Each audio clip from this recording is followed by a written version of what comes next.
beak kabeh, ubah amat, ubah uuge kabeh beak di sawah, maabin ge beak sawah salega-legana. Ya Allah, mamah bapak tinggal itu parena eueuh di paling batur.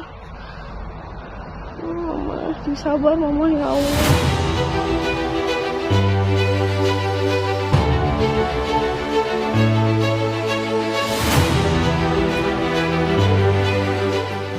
Wilujeng siang pemirsa tepang deui sareng simkuring Fadli Haryansah dina program Warta Jabar.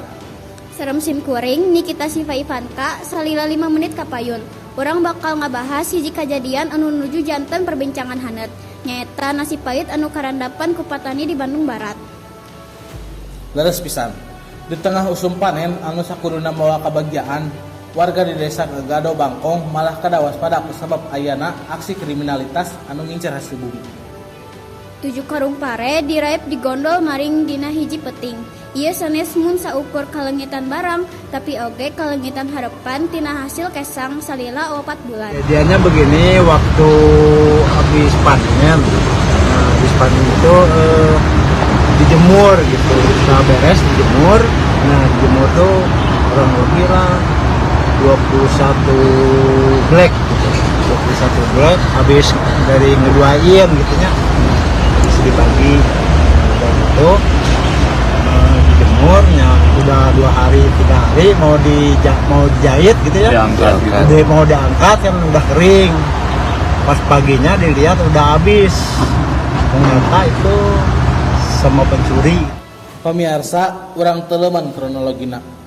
Kejadian ieu lumangsung di kampung Babakan Cianjur, Desa Gado Bangkong, Kabupaten Bandung Barat.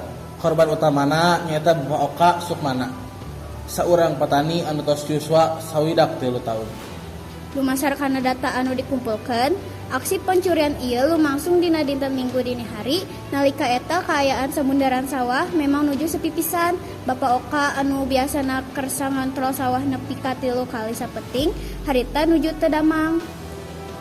Sumuhun, kaayaan fisik anu nuju lungse kusabab flu sareng rieut maksa Bapak Oka kedah istirahat di bumi. Anjeunna teu nyangka yen di sela-sela waktu istirahatna aya jalma anu parantos ngincer hasil panen anu nuju dijemur di sisi sawah. Nalika panon poe mimiti bijil dina dinten Minggu enjing, Bapak Oka niat bade ngangkat parena. Nangging anjeun ngan ukur bisa ngahuleung ningali lembak atawa alas jemur anu tos kosong melompong. 7 karung pare tos teu aya tina tempatna. Sanaos teu aya saksi mata anu ningali persis nalika maling ngangkat karung, nanging aya keteranganna ti sababaraha warga anu ningali kaayaanna gerak-gerik anu mencurigakan. Leres sekitar tabu setengah 2 subuh, katingali aya hiji mobil bak kabuka tetapi pick up warna hideung anu nganggulingi wawan pasawahan. Warga harita teu curiga kusabab disangka eta teh mobil anu bade ngangkut sayur atanapi hasil bumi biasa. Diduga kuat pelaku teh leuwih ti saurang kusabab pikeun ngangkat 7 karung pare dina waktu anu singget. Diperyogikan tenaga anu kuat sareng gawe bareng anu rapih. Ieu nunjukkeun gen pelaku memang parantos apal kana situasi lapangan. Karugian anu karadapan ku Bapak Oka sareng hiji deui patani Abah Ahmad ditaksir dugi ka 5 juta rupiah. Pikeun ukuran patani di lembur artos sakitu teh ageung kacida nilaina. Anu matak ngajantunkeun urang prihatin nyaeta respon tina korban. Sanajan videona tos viral sareng janten perbincangan, Bapak Oka milih kanggo henteu lapor ka pihak berwajib. Alasanana basajan nanging nyesek kana hate. Anjeunna ngaraos hoream kusabab kirangna bukti anu kiat. Sapertos teu aya rekaman CCTV di tengah sawah, Bapak Oka langkung milih mesrahkeun ieu nasib ka kupasa. Bari seuri pait nepi kenyataan ieu. Nggak lapor polisi Pak?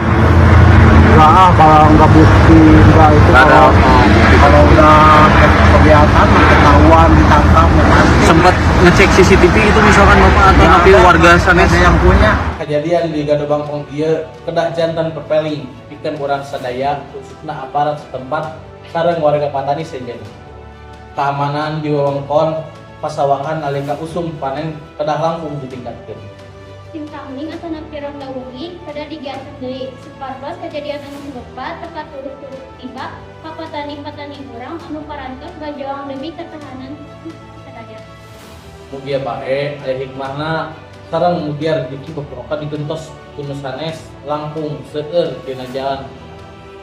Mirsa, bisa kitu warta anu biasa kakek dina kita dieu, tim kuring yang kita sampaikan warta.